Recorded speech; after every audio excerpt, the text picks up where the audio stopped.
Hi, friends. Welcome to the By Faith podcast. I'm your host, Christine Hoover, and I'm so glad you're here.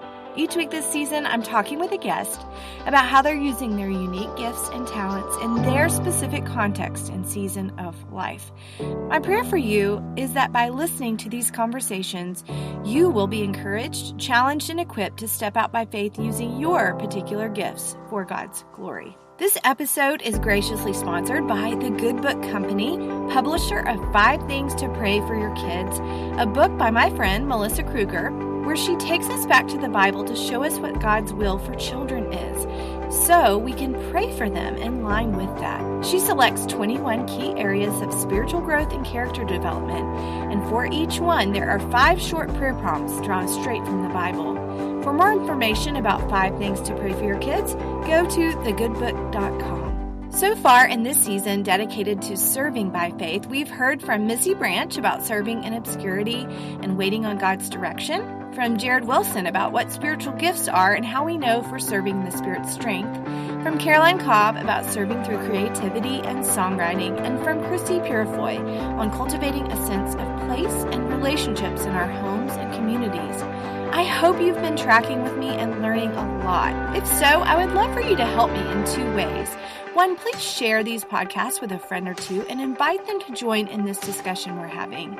And 2, I'd love it if you'd leave a review on iTunes or wherever you get your podcasts. That really helps me get the word out about By Faith. Thank you so much.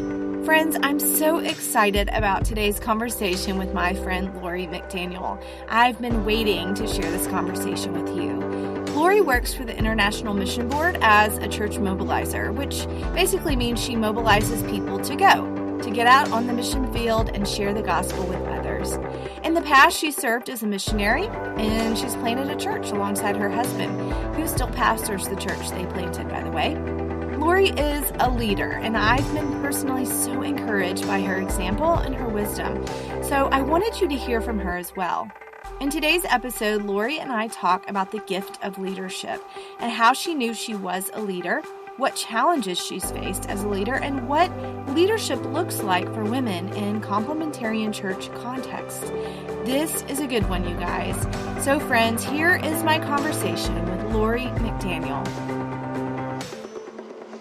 I am so excited to get to welcome my friend Lori McDaniel to the podcast today. Hi, Lori. Hey, I'm excited to be here. I'm excited for you to be here. I love getting to talk to you. Anytime I see you, I remember one time seeing you at a conference where we just sat down in the hallway. I don't know why we sat down on the ground in the middle of the conference and just had a conversation. And every time I do that, I just love picking at little pieces of wisdom from you. Well, that goes both ways, honestly. The hallway, or I think we sat in a back seat of a van one time, and it was like the ride there was an hour, but it felt like 10 minutes because it was like, okay, like our paths don't cross often enough. Yeah. And I just love to pepper you with questions. You and Kathy Litton, if I can get y'all in a van for an hour, I'm gonna get some stuff out of you, right? So yeah, well, Kathy, but she has a lot of wisdom. So like, I would like to get her in a van with you, and so there's a lot to learn from Kathy. She brings a lot to the table. She does. So for anybody who doesn't know you, Lori, will you introduce yourself and tell us what you're doing? Yeah. So, well, first of all, I'm married to Mike, who is a pastor at a church that we planted 17 years ago. It's hard to believe. Wow. Before church planting was cool, Lori McDaniel was planting a church. That's actually, there's some truth to that. So when we planted our church, like there were other churches in the area going, what? Why are you doing that? So it was kind of unique and different. I'm a mom of 3. And so we've just entered into a new season of life where empty nest is now the common phrase around here, but it's only been that way for just a few months, so I'm not really sure how I feel about it. Yeah, how are you feeling? At first I didn't like it because we missed everyone, and then I didn't like it because we lost the dishwasher and the laundry folder. It's like, who's going to do all these chores? And then Mike and I kind of looked at each other. It was like, hey, we love us, but then the kids come home and it's like, oh, this is awesome again. And then after a week where all the dirty dishes are back, it's like, yeah, no, we like empty nest. So I'm confused. I don't know if I like empty nest or not. Depends. Tell us where all your kids are and what they're doing. Yes. So my oldest is 26, which, wow, I just really dated myself with that. And she's married and just finished nursing school. She and her husband are exploring what missions could look like for them to move overseas. So that's on the horizon.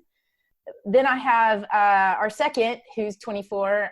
He is a first lieutenant in the Army. And so he just got back from his first deployment in Georgia currently. And then we have a 19-year-old who just completed his first semester at Liberty University. So we have some exciting times with them. I'm still waiting for you to come to Charlottesville when you go visit your children at Liberty. So come by and see me. So Lori, when I think of you, 2 words come to mind. I didn't tell you what I do. Oh yeah. Tell us what you do. So I currently work at the International Mission Board. So my husband and I were missionaries for 4 years in Zambia, Africa. And 5 years ago, I took a job at the International Mission Board. And so I'm working there in mobilization. So really have a fun job of really kind of getting to light a fire under people in churches, to helping them explore what it looks like for them to be involved in missions globally. Mm-hmm. Oh, I want to hear more about that in a bit. But now, do you want to hear the words that come to mind when I think of you? This is going to be good. Should I get a pen and paper? No, I think that of you as an adventurer. You are a risk taker, and you go get it. Like, you're a go-getter, but also leader. Leadership comes to mind. Do you think, are those kind of accurate to your life, you think? Yeah, no, definitely. Adventurer all the way, kind of go get it. If you tell me I can't do it, I'm probably going to try to prove you wrong. But and yes, leadership, or leader for sure. But I don't think I gravitated toward owning that until later on in my life and my spiritual journey. But yes, those would be accurate, I think, definitions. Yeah. And you've just done so many different things in your ministry. You mentioned earlier that y'all were overseas. Wasn't your son born in Africa? Right. So we went to Africa with 2 preschoolers, and our last born, he was actually born in Africa. Yes. Mm-hmm. And then you've been in Arkansas ever since y'all planted. So after we were in Zambia, you're planting churches, you're training pastors, and God kind of rewired or reshaped our thinking in our heart to reconsider what reaching unchurched back in America looked like. Because there's some things I think that we had maybe our ecclesiology even wrong that kept people out of church. And then also to plant a church that would have that mission DNA that would raise up disciples who would, go out globally or live here to get the gospel over there, whatever that might look like on a mission scale. So, yes. Yeah. So when do you feel like you really started acknowledging to yourself that God had gifted you with leadership? I think when I first married Mike, and he was, leading one of the first churches that we were at, I always thought of myself more as a teacher and not necessarily as a leader. And as I began to, as we left that, we went to the mission field, and I would kind of assess my life, my skills. You start asking the question, who am I? Yeah. What do I do? Then it kind of began to become clear to me that, I'm natural at building, assessing, creating, activating. Activating would probably be the biggest word I would use, to create experiences or to move people. And sometimes it came across as teaching, which I would say is a gift, but not always. But definitely influencing people to move toward whatever is next in their life. And usually, I'm always trying to point people toward mission and glory of God, activation. Yes, for sure. But even like getting into scripture or making a decision or whatever that might be, it took me a while to figure that out, though. Yeah. So when especially in a women's context, because what does that mean? Yeah. In a women's context, in a lot of places. And so I didn't know how to give teeth to that. And I didn't know how to be confident and comfortable in saying I'm a leader, because I didn't know what that meant sometimes as a female. Teacher made sense, encourager made sense, giver made sense, social justice there's things that made sense, but just to say I'm a leader, to me didn't make sense. So I had a hard time just saying it. Are you referring to the time before you went to the mission field, or was that more when you came back from the mission field that you were asking those questions? Yeah, it was more when I came back from the mission field that I could look at some of the first churches that we pastored and some things that I did on the mission field that would fall into the leadership category. But I didn't know how to own that yet. I put it into other boxes or other categories or one-off type things, but not as an accumulation of all this adds up to, Lori, you are a leader and I've wired you and gifted you to be that way. Mm-hmm. I remember you saying once that when you were on the mission field that you felt like you questioned a lot about your role, and if I'm really a leader, then shouldn't that be something that's seen, or whatever gifts I have that should be seen in some way. Can you explain what you meant by that? Yeah. So let me even back up a little bit further, because even when I felt like, as a teenager that God may be calling me into full-time ministry, as a woman, 30 years ago, wrestling with that, again, it goes back to, I didn't know what that looked like in the landscape of things. And some people may say to me, well, maybe you'll be a pastor's wife. And This is where that leadership comes in, because my assessment was, well, that's not independent enough. That's what I thought. That's not real ministry.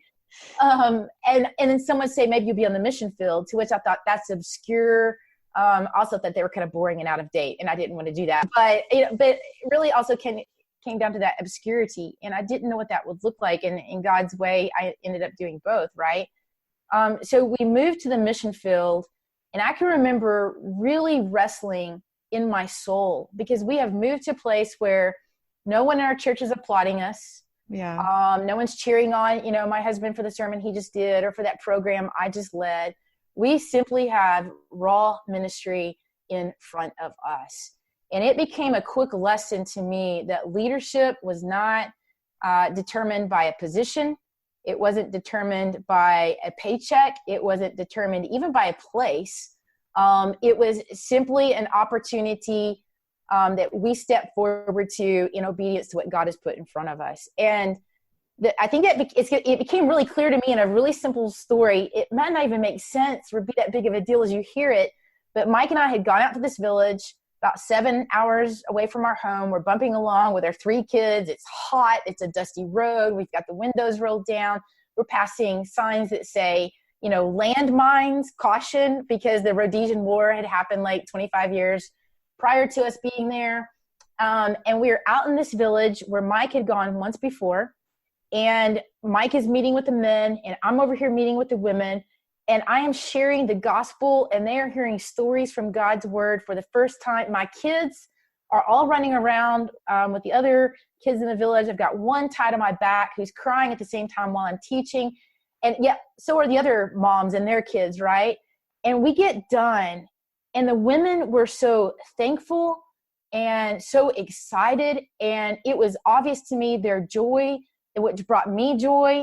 They give me a chicken for just, a thank you for being there, to which I was like, how do I hold this? I don't even know how to hold this. And yet, as we're walking away from this group, and I'm considering all the wrestling that had been going on in my soul and all the questions, well, I'm not really leading and feeling almost down, and I'm not really creating influence. I'm not really doing anything that's effective or making impact that people can see. Mm-hmm. And yet I was walking away from that group with a chicken in my hand, 2 of my kids running at my feet, one tied on my back, thinking, this is it. This is it right here. And no one has a clue that we are out in this village doing this. And that's not the ingredients for teaching or leading. It's just simply that God uses our obedience and human activity. And in his sovereignty, he desires us to do those things for his glory, regardless of position or paycheck. It's just be obedient to what God's put in front of you. And so that's like a really small, obscure kind of story that's just between me and God almost. But that was a clear moment between me and God at that moment that, Lori, I've chosen you to do this. You be obedient and let me determine the outcome of the rest of the things. So bringing that back to the States, was that helpful to you as y'all planted a church? And what were some of I'm sure that got tested, in other words, as you come back and you're starting something from scratch. Very much so. So it was the best it was the best and the worst of a world, right? And so we come back, and you know how it is. God teaches you those things, and you think you've learned them once, and now it's almost like, okay, well, let's try that and give you opportunity to practice it. And so coming back and starting a church, it was the best in the sense that it gave me an opportunity to implement those builder type skills. Again, I didn't recognize it so much at the time, that I was more like an entrepreneur at spirit. Build up this ministry, hand it off. Build up our media ministry, hand it off. Build up our missions ministry, hand it off. Build up our women's ministry, hand it off. And that's what I would do. So it was the best for me. And this is where the wrestling came in, because I would still assess it like, well, like, no, like I'm not really employed. Like I'm just doing these things for free. And so I can remember standing up at the front of our church, and, people are, appreciating Mike and, his leadership, and so thankful for the church that had been started. And this is embarrassing to say. I know what you're going to say, because I think it too, but go ahead. It's terrible, because I'm standing there and I'm thinking, yeah, but what about me? He's been doing all this work, and I'm busting my tail over here to make things happen. Again, it goes back to that position, paycheck, all these kind of things that we attribute to defining leadership. Yeah. That does not define leadership. And it's not even about you. It's not even about what you're doing, right? It's about the people.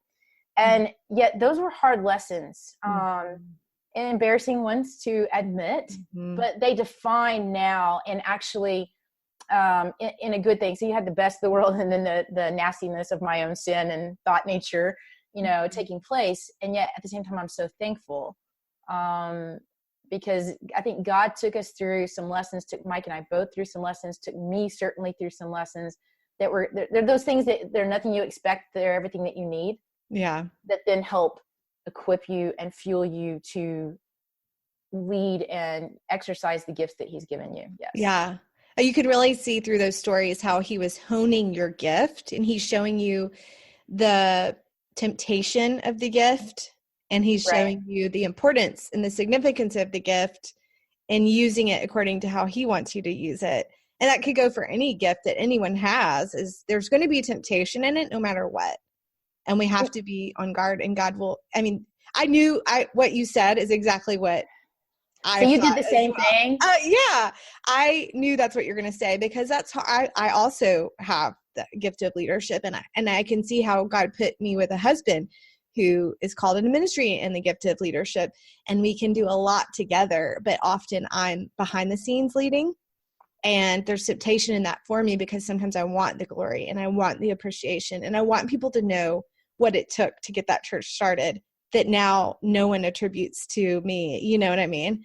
So yeah, there's a lot of temptation in it. The unseenness is hard for someone with the gift of leadership. Do you think? Right. Oh, yes, absolutely. But, and I don't think so let me say it this way. I don't think there's anything necessarily wrong with trying to lead in front. I don't think that there's anything wrong with that. But there's everything wrong with, you're not okay if you're leading from behind, or you're leading from the middle. And that really comes back to the posture of a leader's heart. And I think God is, even though you may be gifted in leadership, I think God is continually always trying to, chip away some of those things, or to help us grow those leadership muscles by getting to those depths and cracks in our heart that feed the wrong motivation and postures. Yeah. We keep talking about leadership, but I would love to know, when you use that word, can you help us know what that looks like in your life currently, in your church specifically? Yeah. So I think that for me, that always looks different. And I don't feel like the shape of what that looks like always fits into the same, square peg and round hole or type thing. And so it can look different. It has looked different based on seasons of life. It is so capacity in some sense. It's looked different based on whatever God may be doing or leading or teaching me. So competency. And then sometimes it has looked different based on even how I feel about it. So whether or not I've had confidence to step up into those kinds of roles. And so sometimes it has looked like, building this ministry or help organize something, cast vision for what can be done. But at the same time, especially if you're in a church setting and you're married to the pastor, I think that there's wisdom to exercise as a leader, that you're training up other people and working yourself out of a job. So in that same thing where I was feeling like, well, I'm always doing this, handing it off, doing this, handing it off. At the same time, I was training up people, and that was a good thing, because now there are people who can lead those things over here and trailblaze. So, what that has looked like in the past has been, teaching in our women's ministry, leading in that, currently serving on what's called an innovation team, in our church, and speaking into what that looks like. And it can be even like recently, I just pulled together a team of 6 women that we do life together, working out, doing marathon training or triathlon training or something like that together. And we went on a mission trip. Half of them, that was their first time. And so leadership to me doesn't always have to be black and white. Actually, it's incredibly colorful. Yeah. That's good.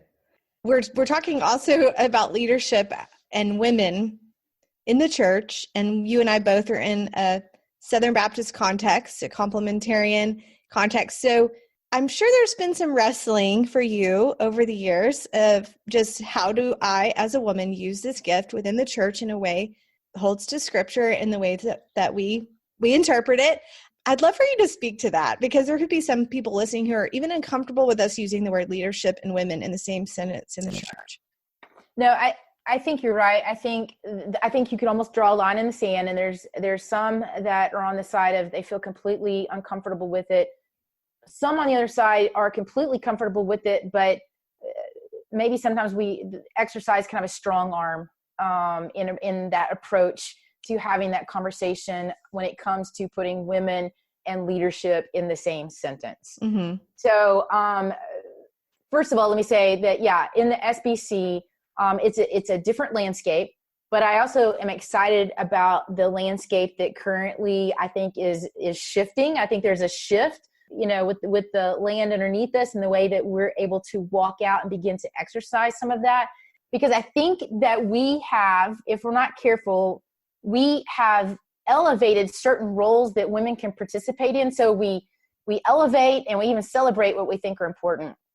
And so we could probably name what those are. It's usually teaching, maybe teaching children, maybe hospitality, or maybe being a missionary. And so this stream of where women have a place to exercise their gifts, and especially in leadership, can seem very narrow and maybe even dammed up a little bit.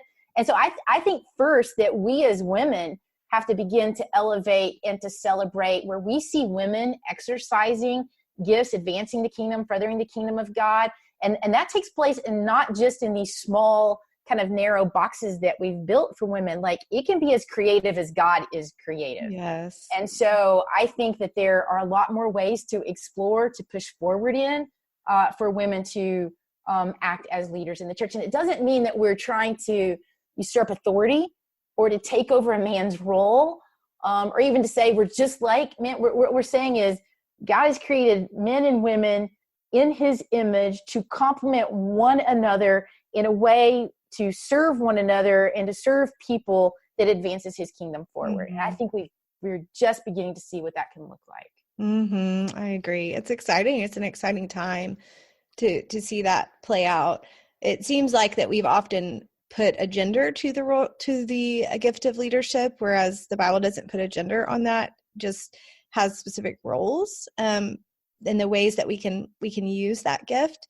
So I would love to hear from you. Just who women coming to mind in your church, what are the ways that they're using the gift of leadership that you see and you try to call out in them? Right. So in our church, we kind of have two main domains, maybe you call it. So we have a very corporate world, and we have a very artsy world in our community. And so within that, you've got business women. Within this, you've got kind of this arts culture. And so we see women stepping up and even amplifying their gifts. Like these business women that now we're bringing them in to speak into, our church's finances, or We're training them up to not just be a leader in marketing at, a company down the road, but they're helping speak into how we communicate and speak to our audience. So they're able to use their voice that way. They're able to use their leadership skills that way. And it's not just for, this corporation, but we want to tap into those skills, within our own church. Same thing when it comes to like the arts. So like within our church, we have an exhibit, actually, like our entire foyer area or hallway entrance area is actually an art exhibit. And so we bring in and highlight, women who are using their gifts and talents, but they're doing it in a way, so whether it's photography or painting or whatever, but they're telling God's story and they're displaying maybe what things look like around the world. And so again, how we celebrate what women do, how we celebrate their gifts. Again, I think it can be as creative as God is creative. Mm-hmm. That's really good. That's neat. Well, speaking of your role, I'd love to kind of talk about that, your role with the IMB, the International Mission Board. You're mobilizing people to go on mission. So you said earlier, you mentioned the season of life.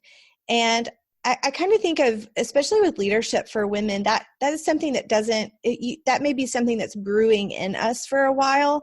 And I would imagine that's kind of what happened with you when you were overseas. And there's kind of this God taking you through things to show you that that's what your gift is. And then it's not always that we immediately know exactly how to use that gift of leadership. But now it's pretty clear to me that He has all along directed your steps and put you where you need to be. And especially now with this role that you have with the IMB, I would love for you to kind of talk about that, of how has God prepared you, and what are some of the things that you would want women to know who are younger, who may be thinking, I might have this gift, but I don't really know how to use this or cultivate this right now.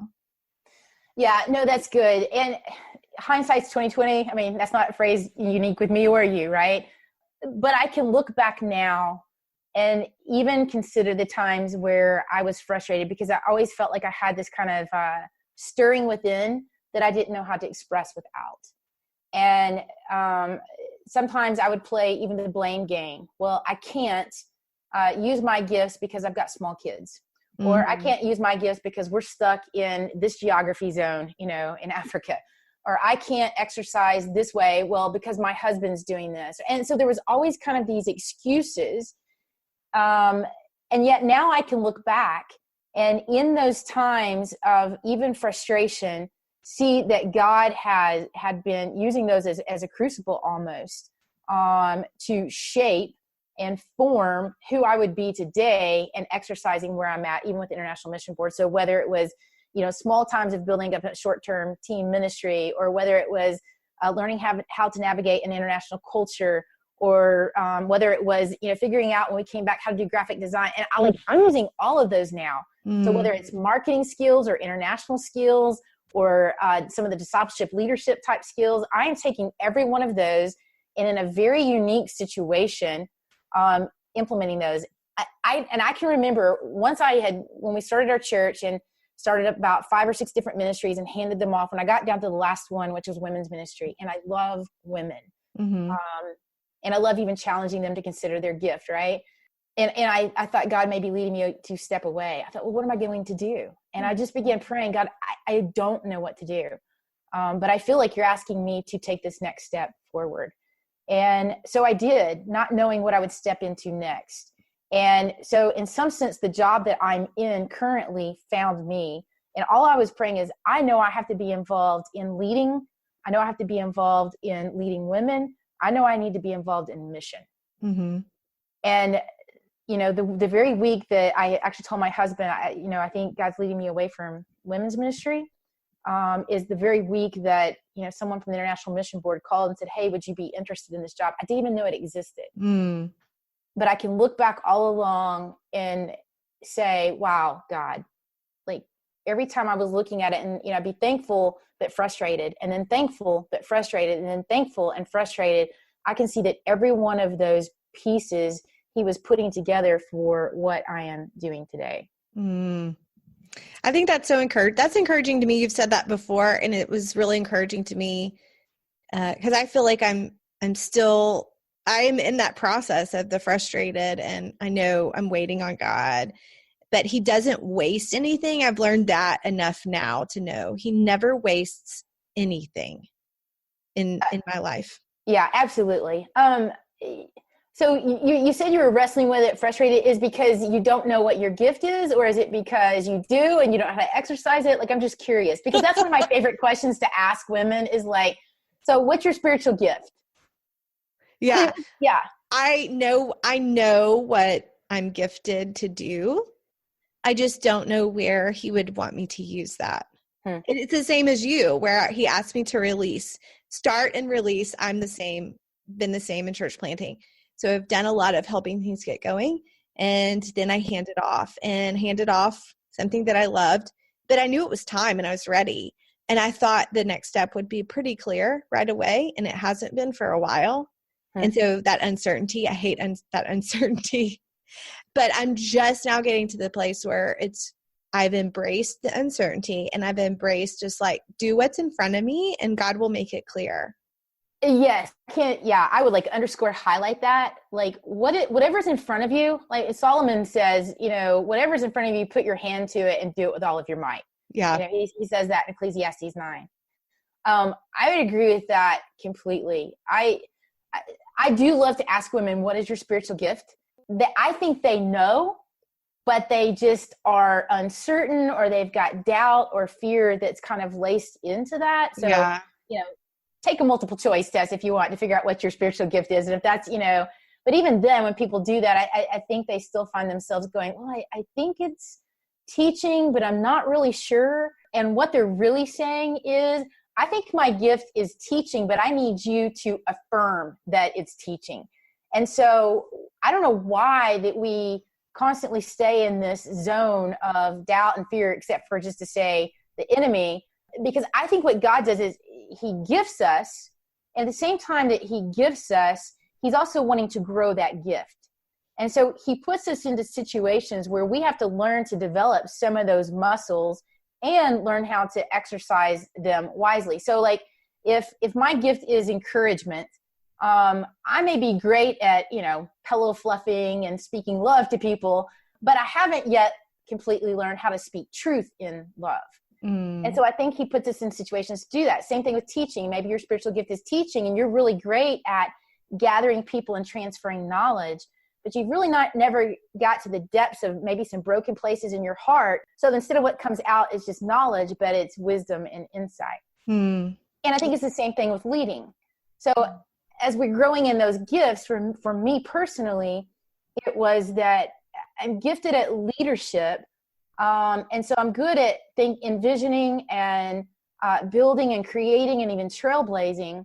But I had to build up the muscle of, when I do those things, it's not to build up something for me in my name, but it's to build up something for God in his name. And so I think we have to move forward in what's in front of us, even if we're just like, I think 80%, I think that's my gift. Well, I mean, really, what's the worst that could happen? You move forward with that gift and you begin learning what the Bible has to say about that gift and let the Bible inform that gift. And you go, yeah, that's not my gift. I mean, that's absolutely the worst thing that could happen. So is that, what would you say to a woman who is in that place where she's like, I think, or maybe she hasn't even said it out loud, but she's thinking it, but severely doubting herself, and just what do you say to those women? Well, I think at first I think you have to get people to a point where they can speak out loud what they believe that God has gifted them, wired them, shaped them to be and do for his glory. I think you have to get them to speak it out loud, even if it's laced with doubt and fear behind it, right? Yeah. Then you identify with them in that fear, in that doubt, because we've all been there. Yeah. And so you identify with them in that. I would want to know, by asking questions, has there ever been a time in your life where someone has affirmed that in you? Like I can look back to my childhood, even, after I became a believer, how people would affirm leadership in me. I just didn't hear it that way yet. Right. But I can look back now. And so in some sense, get them to tell their life story and begin to draw out, like highlight those things for them that they may not see, or maybe they see, they just need somebody to do that. And then last, is I would point them to, okay, you think leadership, you think encouragement, you think mercy, giving, whatever is your gift. What does the scripture say about those things? Now you go and do a word study on what the scripture says about that. And then let's have a part 2 conversation, because what you're going to see is you're going to see them either like light up with what the scripture has to say about what they believe their gift is to be, or you're going to see that as they're looking for that, they're actually gravitating toward a different direction that may begin to reveal what their gift is. I love how you're talking about calling other women out and saying, this is what I see. I think that's a part of the gift of leadership, that you can say, hey, you know, I think about a bus, like you belong in this seat on the bus. You are on the bus in this seat. Do you see it?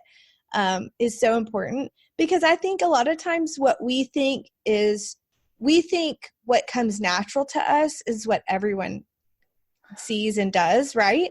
And sometimes I've been talking to this one girl in my church, and I'm like, you know, that not everyone sees this, right? You know, that not everyone can do this, right? Like it is so clear to me that you have this gift, but she just thought, well, that's just who I am. She's never attributed it to, this is a specific way God would have me to serve. Well, I think that's really good to point this and call those things. Matter of fact, we should be women who, no matter what your gift is, that we are pointing those things out to other women. Because, I mean, the reality is that as we're discipling people, as we're growing in our faith spiritually, that we all need to and should steward what God has gifted us. And so, like, as a steward, I mean, that can be a verb and a noun, both.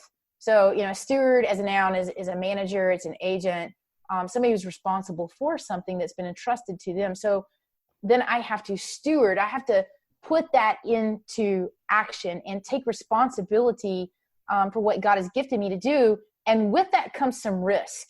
With that comes a level of risk that we have to be willing to take. Yeah, that is a good word.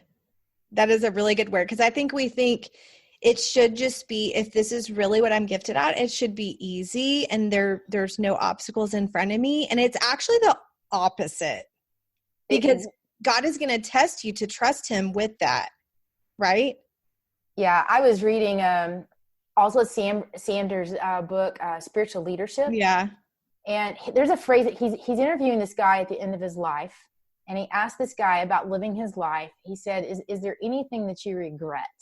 Mm-hmm. And this guy said, the only thing that were moments in my life when I lived insufficiently daring. Mm-hmm. And I think, like, if we took that and we made that phrase, like, let's live sufficiently daring, and we plugged it into this topic, into, like, what's our gift, and affirming people in those gifts and taking risks to steward those gifts, that means we have to be a little bit daring. And even if you're not an adventurer, even if you're not, a trailblazer personality type, there's still a risk that comes with the talent that God has given us. And we're either going to go over and bury it, mm-hmm. as when he talks about the talent, I have this one talent and I buried it, I kept it for you.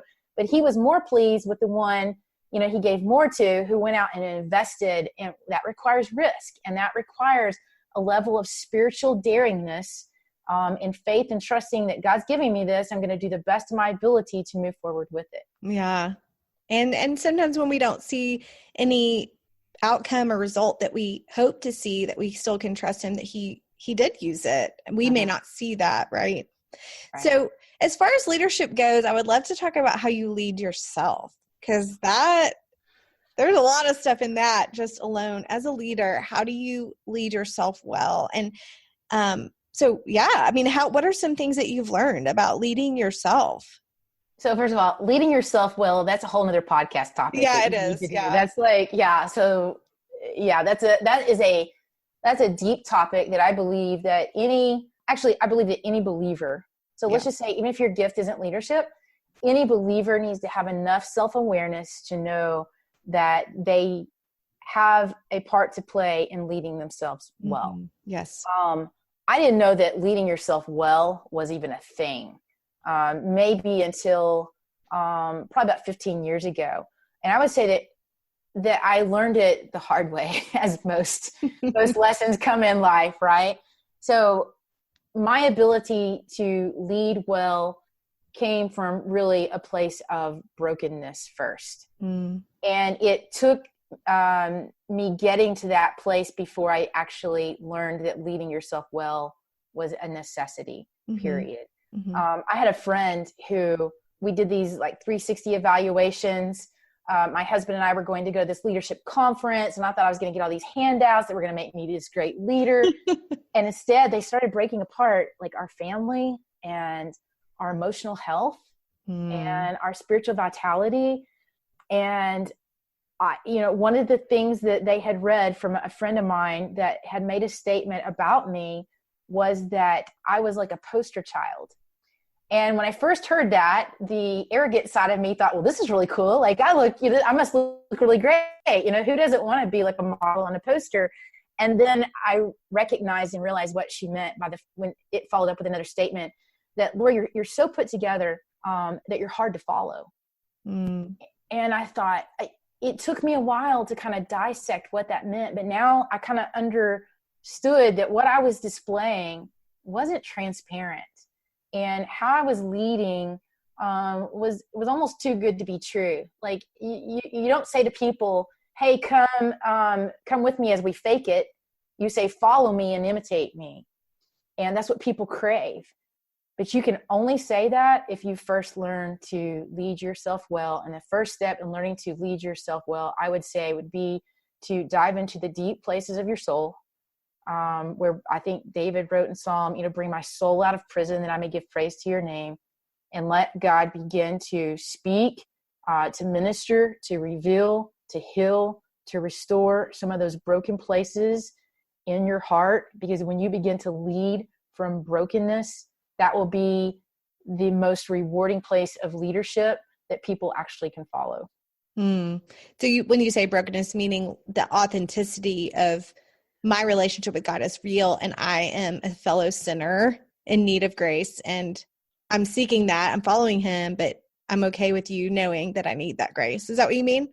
Yeah. So for me, yes. And for me also, it was a place of diving into some of my past story. For me personally, it meant actually going to a counselor that could help me untangle. And let me just say first, there was a part of me that was opposed to going to counseling at first, because I was, I wanted that poster child mentality. I didn't want to talk about broken things, but I would advocate that wise counsel is helpful and healthy. Absolutely. And so getting to a place for me where I had to get to some of those places in my past, honestly assess them, give forgiveness where it needed to be given, heal where I needed healing, and not just like cover it up or whitewash over it. And so sin lived there, brokenness lived there, bitterness and anger and anxiety fear lived there.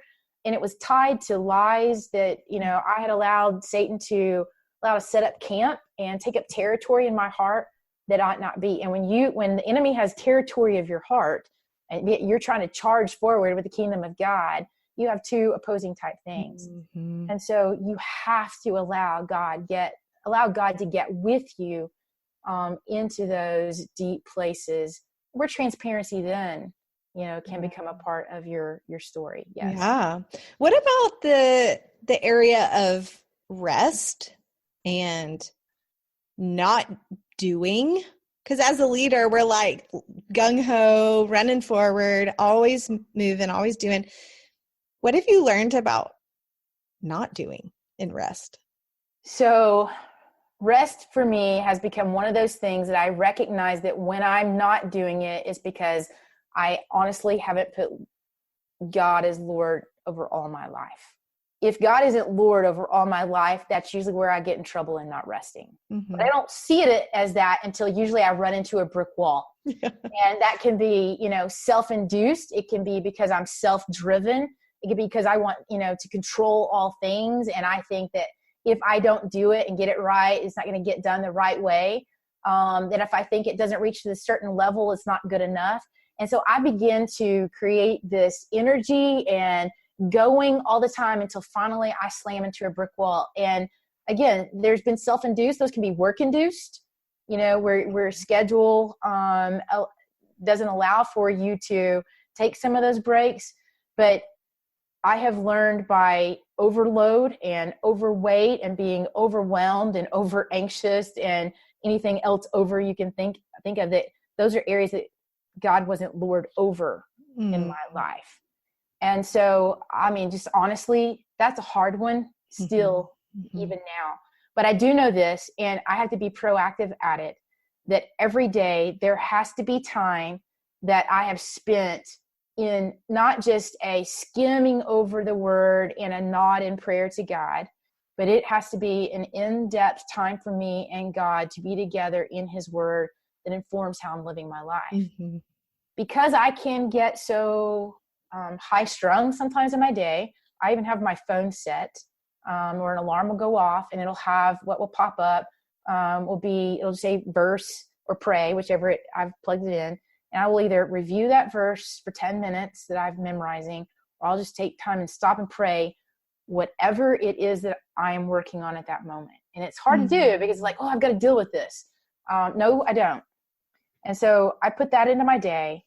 And then also Sabbath has to come into play. Yeah. Being in the ministry, especially if you're married to a pastor, Sundays are a hard day for Sabbath.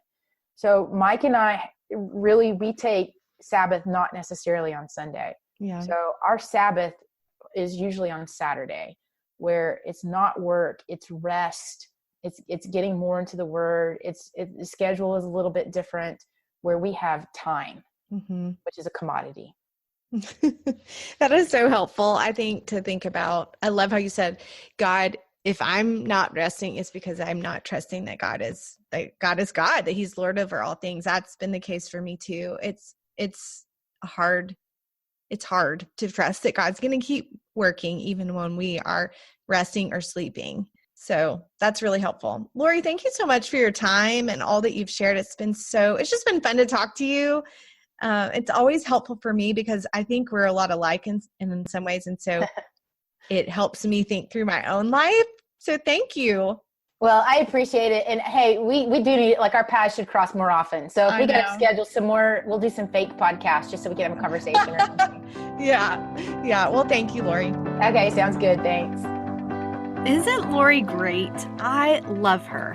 Lori mentioned a few things in our conversation that you might find helpful. One is a spiritual gifts inventory. That's come up in a few episodes so far, and if you've never taken one, I've linked to some in the show notes. If you've never considered how God may have uniquely gifted you to serve others, that's a really great place to start. And then I would encourage you to speak with a few people who know you really well and ask them for their thoughts on your inventory results. Just recently, a friend of mine told me what she thought her spiritual gift was, and I was like, oh yes, that's exactly right. It was so clear to me, and I have benefited greatly from her gift. So it was so fun to have that conversation with her. Friends, join me next week as I speak with Dr. Russell Moore, president of the Ethics and Religious Liberty Commission. Dr. Moore is a brilliant man who consistently represents Christians well in the public sector, as well as speaking to Christians about how to think about modern ethical concerns. Many people say he is a needed prophetic voice, and I asked him about this. We talked about the gift of prophecy, what it is, how we can navigate discouragement and criticism, and how we can know we're being faithful to what God has asked us to do. I know you'll be encouraged by my conversation with him. Until then, friends, have a great week and keep walking forward by faith.